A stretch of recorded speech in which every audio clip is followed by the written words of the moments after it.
Hello বন্ধুরা, কেমন আছো তোমরা সবাই? আশা করি সবাই খুব ভালোই আছো। আজকে আমি একটা নতুন রেসিপি নিয়ে এলাম। এটা হচ্ছে সাবুদানার খিচুড়ি। আমি প্রথমে সাবুদানাটাকে ভালো করে ধুয়ে 5-6 ঘন্টা ভিজিয়ে রেখেছিলাম অল্প জলে। তারপর যা যা লাগবে দেখো আমি একটু সাজিয়ে নিয়েছি। এখানে কাজু, কিশমিশ, কাঁচা লঙ্কা, আদা বাটা, জিরে বাটা, একটু ধনেপাতা, একটু কারি পাতা আর একটু হিং লাগবে।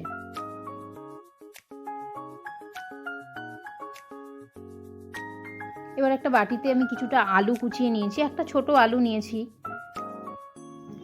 এরপর আমি একটা কড়াই নিয়ে নিলাম, গ্যাসটা জ্বালিয়ে এবার কড়াইতে তেল দিয়ে দেবো।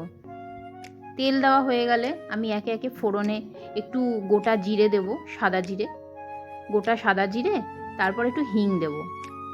এবার হিং দেওয়া হয়ে গেলে তার মধ্যে আলু কুচি দিয়ে দেবো আর একটু কারি পাতাটা দিয়ে দেবো, যাতে কারি পাতার গন্ধটা ভালো করে ছড়িয়ে যায়।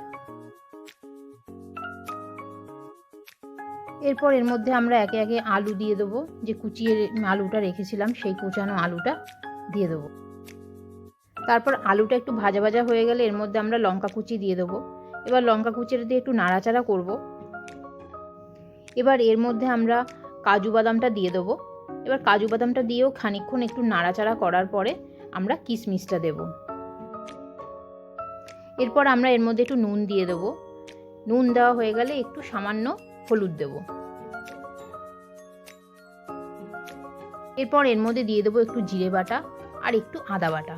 তারপর একটুখানি ধনেপাতা দিয়ে আবার একটু নেড়ে চেড়ে এবার সাবুটা দিয়ে দেবো। এরপর সাবুটা দিয়ে ভালো করে নাড়াচাড়া করব। এই সময় আঁচটা কিন্তু একদম কমিয়ে দেবে, না হলে কিন্তু সাবু কড়াইতে আটকে যাবে। আমি কিন্তু পুরো রান্নাটাই লো ফ্লেমে রেখে করেছিলাম।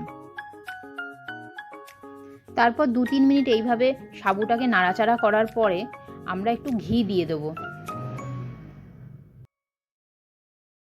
এরপরে তোমরা এর মধ্যে একটু গরম মশলার গুঁড়ো অ্যাড করবে। পুরো রান্নাটায় কিন্তু খুন্তিটা নাড়িয়েই যেতে হবে, না হলে তলায় কড়াইতে আটকে যাবে সাবুগুলো। এরপরে যখন সাবুর কালারটা একটু খয়েরি খয়েরি হবে তখন বুঝতে হবে যে রান্নাটা আমাদের কমপ্লিট হয়ে গেছে। এবারে গ্যাসটা বন্ধ করতে হবে।